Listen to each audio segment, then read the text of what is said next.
It's lovely to talk about aging skin because we can all relate to that. Our skin begins to age the moment we're born. But it seems to keep our insides in mostly until the days we die. So it's pretty important to look after your skin. And looking after your skin mainly means protecting it from injury. And that injury includes sunburn. And most of the aging things we see on people's faces and hands and other sun-exposed sites are due to the effects of ultraviolet radiation. And that's preventable. We can avoid that. Skin diseases are very prevalent in the elderly. I'm not allowed to call them elderly, older persons. Is that right? I'm not very PC, call them what you like. In older persons. A study in Auckland published in 2015 showed that more than 80% of the residents that they examined had 1 to 6 skin diseases. So we accumulate them as we carry on in life. So a baby has a 1 in 3 chance of developing eczema. And they carry that risk of eczema with them for the rest of their lives. And it certainly comes back to haunt older people. Many of the skin diseases in older persons are unrecognized by the person themselves and ignored by other people who may be caring for them, mainly because they don't know what to do or they don't recognize as a problem. Skin cancer was 20% of that group. So 1 in 5 of the people examined in a rest home had a skin cancer. So those of you with white skin, 2 out of every 3 of you can expect at least 1 skin cancer in your lifetime. Most of those will be basal cell carcinomas, which don't sound too serious because they don't metastasize, but the disease and its treatment causes a great deal of deformity and distress. So we'll talk about what happens to your face as it ages, skin cancers, prevention of skin cancers, self-skin examination, treatment, and some other skin conditions. So as you age, your face can do 1 or 2 things. It can get thinner or it can get thicker. And which it does is genetic. But you will now become aware that some people have this very fine, fragile, transparent-looking skin as they age, and others have a more swarthy, yellowish skin as they age. Most of us have a bit of both, I dare say. So we have deep furrows. Those deep furrows are not due to the sun. They're due to muscle and fat changes, as with aging. Deeper down in the skin. Gravity, sleeping, smiling, frowning. Some of that's genetic. So if you see a teenager or even a younger child with a very deep frown line, you can imagine what they're going to look like when they are in their older years. The skin thinning is due predominantly to cell metabolism, but there's some hormonal effects as well. So the skin becomes drier, transparent, and may be prone to flat bruises, which we call solar purpura, sometimes called senile purpura, but it doesn't occur all over the body. The solar purpura occurs in the areas exposed to the sun predominantly. It's aggravated by exposure to corticosteroids, so oral corticosteroids, inhaled corticosteroids, nasal corticosteroids, and topical steroids can all contribute to solar purpura. Hair thinning. That's inevitable. We all lose hair. So we have our greatest amount of hair when we're about 12 to 15 years of age, and after that it's all downhill. And we sometimes see very thin hair in children who are still at school because of genetic predisposition. But it's inevitable in older persons that their hair will be thin. You know, I still in the shower can't believe how thin my hair is, and I have normal hair.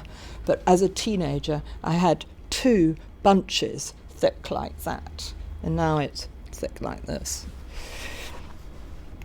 Nail changes. The nails grow more slowly and become thickened and yellowed and ridged just from age. So here's a picture of the Queen Mother. Probably we should have the Queen now, but this is just a couple of pictures to show that even somebody who's well protected from the sun can't help looking a little bit different in childhood from old age. Extrinsic and intrinsic aging. So extrinsic means you're exposed to an environmental toxin that ages your skin. And intrinsic means there's nothing you can do about it, it's happening anyway. So the extrinsic forces are predominantly ultraviolet radiation, and the second most common is smoking. So smokers have more lines, they have drier skin, they look older than non-smokers. Prominent blood vessels, brown marks, white marks, treatment marks, comedos, so the blackheads that occur in aging skin, rather different from the blackheads we see in young acne-prone skin, and they are mostly seen in smokers. So the effects of sun exposure in these 2 individuals, the skin becomes very discoloured. We've got a lot of red lesions. So red means there's inflammation. And inflammation is the body's attempt to actually get rid of the lesions. And so what we are seeing are actinic keratoses. They're obviously scaly on the bridge of this patient's nose, but each one of these red spots is an actinic keratosis. An actinic keratosis is predisposed to cancers. So this gentleman has got lots of actinic keratoses and skin graft sites.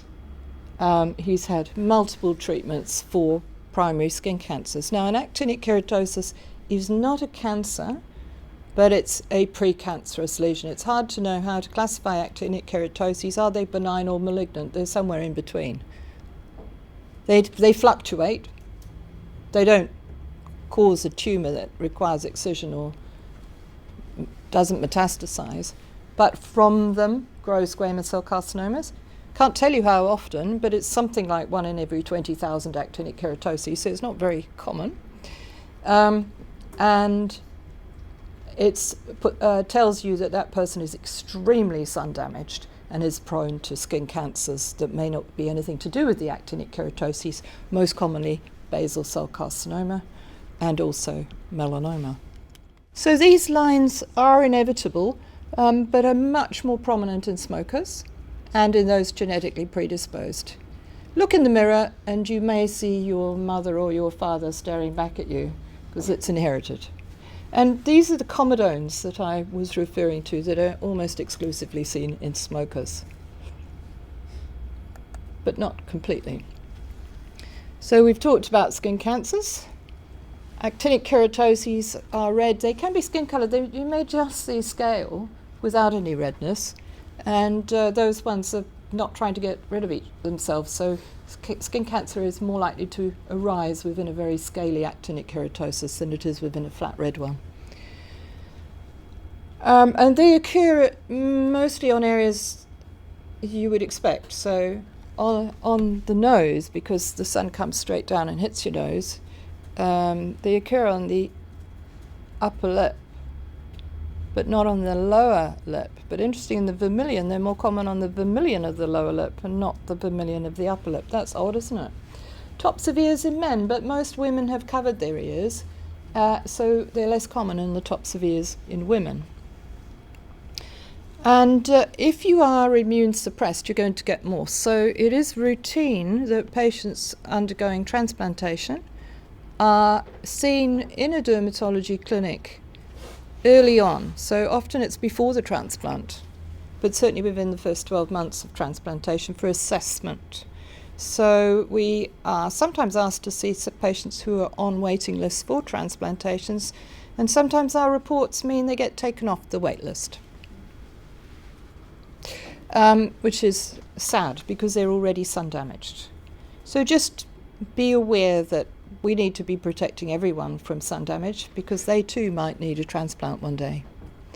And 25 in one report of transplant, that wasn't a New Zealand report, but 25% of deaths in this report in transplanted patients were due to skin cancer. Quite a lot. It's quite a burden on our dermatology clinic that we are. So there's only in Waikato about 35 transplants a year, something like that. You're in the renal service. Somebody in the renal service can tell me it's about 35 a year in each region, something like that. But those patients are now living for 30 years. So we have hundreds of transplant patients coming to dermatology. Some of them for just a check, and sometimes they're coming every month, and we're arranging surgery for lesions. So when we're examining someone with actinic keratoses, we want to make sure that there's no cancers because they need surgery. And we do that with our hands predominantly. So I'm just feeling, and if it's the dryness is just on the surface, doesn't matter. If I feel something might be a bit thickened, I'm going to lift it up, and I'm going to try and feel if I can feel some infiltration going inwards. So something, so there might be a scaly horn. I'm feeling under this horn to see whether there's a lump going inwards. So something that comes out doesn't matter, but something that's going in needs surgery. So actinic keratosis, red, scaly spot. Not terribly well defined. Some of them are well defined, but most of them merge into the surrounding skin. And they're usually multiple. And generally, if you've got one on the left, you'll get one on the right. That's not always true. So people who've spent a lot of time driving and the sun damage is occurring on one side of the face, may not be so obvious on the other side. So another type of precancerous lesion is the intraepidermal carcinoma. Well, actinic keratosis is a type of intraepidermal carcinoma. It means that the cancer cells are confined to the epidermis, but we classify intraepidermal squamous cell carcinoma, strictly speaking, or squamous cell carcinoma in situ when those malignant cells are occurring throughout the epidermis, whereas in an actinic keratosis they're just on the basal layer, abnormal skins. And they have a separate pathway. They don't arise from actinic keratoses. They arise independently of that. So we see them not only on sun-damaged skin, but sometimes in sun-protected skin as well. Or not particularly sun-damaged skin, so on the back, and they're very prevalent on lower legs. And again, they're usually multiple. Now, some of these are due to exposure to human papillomavirus, and that's particularly true in the immune-suppressed population, who may have hundreds or thousands of intraepidermal squamous cell carcinomas. Now, they predispose to SCC, the invasive kind, as well. So how do we recognize them? Well, they don't fluctuate. They're stable and slowly enlarge. They're often asymptomatic. The patient may be totally unaware of them. And when there are hundreds, it's not practical to remove them. So the treatment there is observation and, again, palpating. Is there a lump underneath? If there's a lump underneath, it needs surgery. But if there's only one or two, it would be nice to destroy the lesion. Because they're cancerous, or in that pathway, they're not regular lesions, so they're irregular in shape. They come from keratinocytes, so they produce scale, and that scale is irregularly distributed. So sometimes we're thinking, is that red scaly plaque eczema? Is it psoriasis? Or is it a cancer? So how do we tell the difference? It's the regularity. An eczema is going to be short history, probably itchy, and it's going to look the same all over. Psoriasis might be a long history, but again, very regular looking, uniform scale. We use dermoscopy to be sure. And often there's a little bit of bleeding or erosion in a cancerous lesion. So these are examples. They basically look a little bit like a big actinic keratosis, but they're not necessarily on your nose, cheeks, tops of ears, backs of hands. They can be. They have an edge, so they don't merge with the surrounding skin. You can draw around the lesion and say, this is the lesion. Irregular scale erosions. Squamous cell carcinoma is a lump, it's a nodule. It may have an external component, but it's definitely got an internal component because the tumour cells have broken through the basement membrane between the epidermis and the dermis. So you have a lump. The patient is generally symptomatic. These are painful, and they'll generally ask for you to remove it or be satisfied when you arrange removal because they recognise that they're malignant. They look like volcanoes mostly. So they may grow out of an existing actinic keratosis. They may grow out of an existing squamous cell carcinoma in situ, intraepidermal squamous cell carcinoma, or from a viral wart in an immune suppressed patient. Not in a healthy patient, but there. So they have two components, generally, and that depends how well differentiated they are. So when I talk about differentiated, I'm saying the keratinocyte is differentiated to produce scale. That's what it's supposed to do. It's supposed to start from the basal layer, build up through the epidermis, and end up as some scale on the top of the skin. So keratinocyte produces keratin, scale. If it's differentiated, it's very scaly. If it's moderately differentiated, it's somewhat scaly. If it's undifferentiated, no scale. And then the worst of them is the type where there's no scale at all, and in fact all you see is an ulcer. And that is sometimes difficult to tell that it comes from a squamous cell at all. And sometimes a pathologist will say, well, I don't know what this is, it's pretty nasty looking. We'll do some special stains on it. And then they'll come up with, well, it's staining for a melanocyte, I think it's a melanoma. Or it's staining for a keratinocyte, I think it's a squamous cell carcinoma. But it may be uncertainty sometimes.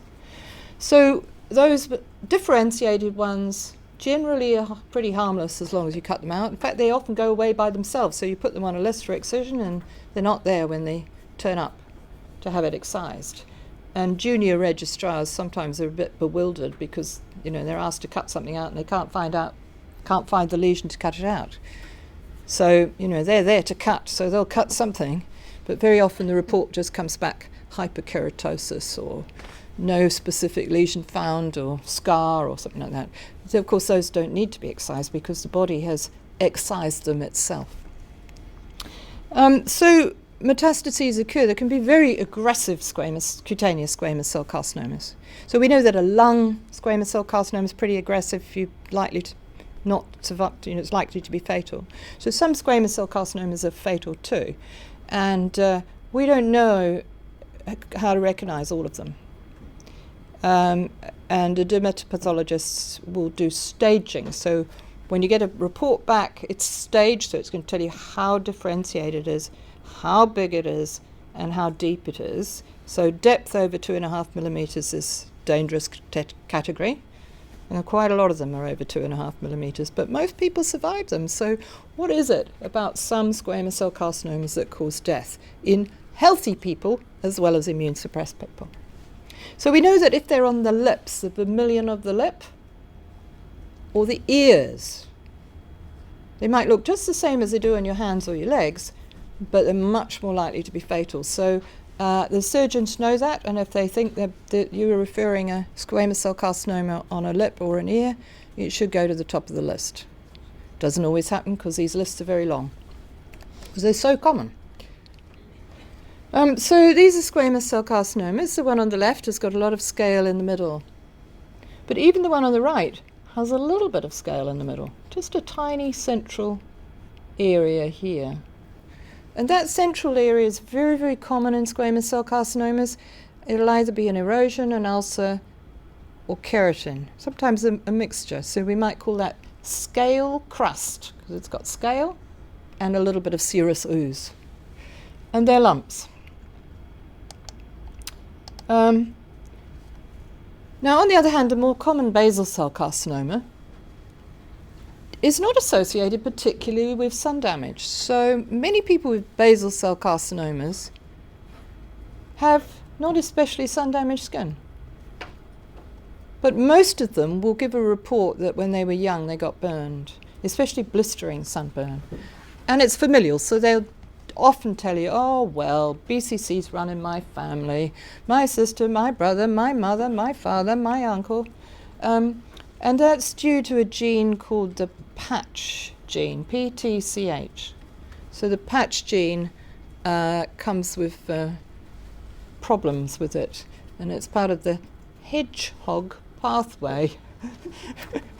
And guess what? There's a sonic hedgehog too. So why is that important? Because we can target that pathway with a monoclonal antibody. And the name for that is vismodegib, and there's another one called sonidegib, which comes from the sonic hedgehog thing. So those drugs are very good at getting rid of basal cell carcinomas, but you'd much rather have surgery because their side effects are pretty dire. So we like to catch them early. So patients with basal cell carcinomas more often than not don't know they're there because they're not symptomatic. And they're rather surprised when you want to remove a basal cell carcinoma and they say, oh, it's not bothering me. I'll come back next year. Well, the problem with that is when they come back next year, they're twice as big and more difficult to remove. Are they twice as big? Actually, no. We've just done a study of 100 superficial type basal cell carcinomas that weren't treated, and we're not sure why they weren't treated because we don't have the information as to why they weren't treated. But we've got images at point A and images at point B. And point B is sometimes several years later. And then my registrar calculated the size change between photographs taken at those two intervals and got a statistician to work out the rate of change per basal cell carcinoma. And they grow extremely slowly. So we're talking about if you miss it this year, next year will be okay because it's only going to be a couple of millimeters bigger. We haven't looked at the nodulous type, which grow more rapidly, but that's the superficial type. So they can present as pearly lumps, so papules or nodules that are skin-coloured, but they have a shine like a pearl. Now, if your skin is dark and you get a basal cell carcinoma, it's going to be dark in colour, but it'll still have that shine. And some fair-skinned people get dark ones, and some dark-skinned people get paler ones, because they can lose their melanin or they can gain it. Now, basal cell carcinoma comes from a keratinocyte which produces keratin, but the basal cell carcinoma is not designed to produce keratin, it's designed to divide in half or into two. So its job is to proliferate, and they're not especially scaly. There may be a little bit of scale, but that's reactive. So even though they're keratinocytic, they are not primarily scaly. And they're locally destructive, so although they don't metastasize, they just plough into whatever's in their way. So the typical nodular cystic basal cell carcinoma is a skin-coloured lump with a generous blood supply. So it's pink, and it may have these prominent blood vessels on it. Or you may not see the vessels themselves, but the middle of it tends to break down and erode, which becomes the rodent ulcer name, which means it looks as if they've been gnawed by a rat. So central ulceration is very common. But even this one here that doesn't appear at first glance to be ulcerated, we can see an erosion up here, an erosion here. So the history of basal cell carcinomas are early erosion and bleeding. So the patient may come to see you looking a bit embarrassed and saying, my wife has sent me along because there's something bleeding on my back. I don't think it's anything, because they're not symptomatic. There's just blood on the sheets. Melanoma. So melanoma is less common, and it comes from a melanocyte, and a melanocyte produces melanin, so you'd expect melanomas to be pigmented, and most of them have pigment in them. But the melanocyte might stop working, so if you've got very white skin like me, I can hardly tan, so it wouldn't be surprising to me if I got a red melanoma as opposed to a black one. But white skin can produce black or red melanomas, and black skin can do the same. So we have the world's highest rates of melanoma in New Zealand. Why is that? We have a high European population, and European skin, white skin, is prone to melanoma. Interestingly, even very fair-skinned people of Asian extraction are not especially prone to melanoma, even if they burn very easily in the sun. So it's not just the fairness of the skin, there's more to it. The white-skinned New Zealand population loves to be outdoors, and we can do that because it's not particularly hot. So we have very high levels of ultraviolet radiation, but it's not hot. So a day like this, they've all got umbrellas and lots of clothing on to cover up. So that's good. But if you work outdoors, it might be a warm, rainy day, you're still working outdoors, you take your shirt off. And there's almost as much ultraviolet radiation on a rainy day as there is on a sunny day. There's almost as much on a day that's 13 degrees as a day that's 30 degrees. Because it's nothing to do with the temperature. It's due to the angle of the sun in the sky. So we have a lot of UV around midday. Actually, the peak UV, because it's daylight saving, is 1:30 p.m. So that's our peak UV. And I would counsel you to use your smartphones and download one of the several different ultraviolet systems. So I've got, on my cell phone, I've got UV Today. That is produced by NIWA. UV Lens, which is a bit more user-friendly. UVI Mate and UV Index. And all of these products will tell you how much ultraviolet is out there right now and how long it's going to take you to go red if you go out in the sun. And you dial in your own skin type for that. If you don't need them for yourselves, use them for your patients, because they generally dress up and put their sunscreen on when they go to the beach, right? That's pretty good. People going to the beach are well behaved. But what they don't do is dress up and put their sunscreen on in their normal working day, or when they're just going out for 10 minutes, but actually it turned out to be an hour and a half.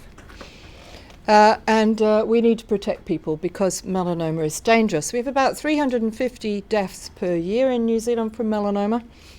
We diagnose about 2,500 invasive melanomas a year and 2,500 in situ melanomas. And I'd like to see that number change. I want us to be seeing 3,000 in situ and 1,500 invasive, and that would be progress.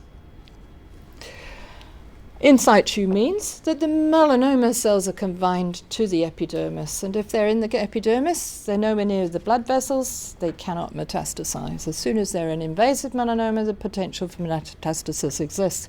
And most people who die from melanoma have thin melanomas because thin melanomas are more prevalent than thick melanomas. But of course, if you happen to have a thick melanoma, you're more likely to die from it than were it thin. Hope that makes sense. There are different types.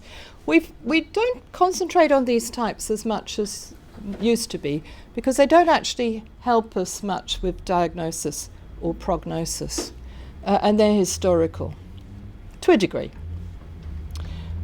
So the melanoma in situ is pre-invasive, but we assume that melanoma arises from in situ, because if you cut out a melanoma, it often has an in situ bit reported as well. So the pathologist will report superficial spreading melanoma, 0.4 millimeters in thickness, fully excised, and then it'll say adjacent in situ melanoma